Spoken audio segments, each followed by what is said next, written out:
तुम्हाला असं नाही वाटत का की तुम्ही 1500 रुपयामध्ये तुमच्याच मुलांच्या भविष्याचा सौदा करताय? भारताला चंद्रावर नेणाऱ्या इस्रोचं बजेट आहे 13,400 कोटी. पण फक्त एका राज्यातल्या निवडणुकीसाठी सरकार एका योजनेवर उधळतंय 46,000 कोटी रुपये. म्हणजे अंतराळ संशोधनापेक्षा तिप्पट पैसा उडवला जातोय निवडणुकीवर, तेही एका योजनेसाठी. मग आता यावरून एक गोष्ट कळतं की भारताला शास्त्रज्ञ हवे की लाचार मतदार. संपूर्ण देशाच्या शिक्षणाचं बजेट आहे 1.40 कोटी रुपये आणि फुकट वाटल्या जाणाऱ्या योजनांचं बजेट आहे 9 लाख कोटी रुपये. शाळांमध्ये शिक्षक नाहीत, हॉस्पिटलमध्ये औषधं नाहीत, पण फुकट वाटायला आम्ही आमची तिजोरी कमी करायला तयार आहोत. साधी गोष्ट आहे, हा पैसा काही सरकार त्याच्या खिशातून देत नाहीये. हा पैसा आहे तुमच्या माझ्यासारख्या टॅक्स पेयरचा. तुम्ही पैसे कमवताय रक्ताचं पाणी करून, तो टॅक्स भरताय आणि सरकार तोच पैसा फुकट वाटतो. हे बघा मित्रांनो, आज प्रत्येक भारतीयावर सरासरी 1.2 लाखाचं कर्ज आहे. सरकारचं काम काय? कर्ज काढायचं आणि त्या कर्जातल्या पैशांना तुम्हाला फुकट वस्तू वाटायच्या आणि नंतर त्या कर्जाचं व्याज भरण्यासाठी पेट्रोल, डिझेल या गोष्टींचं, ज्या गोष्टी आपल्याला दैनंदिन लागतात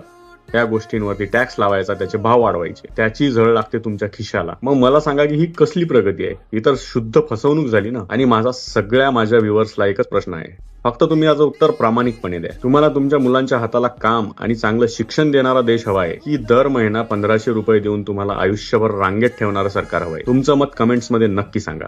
तुम्हाला स्वराज्य हवंय की भिकारडा फुकटपणा? जय हिंद, जय महाराष्ट्र.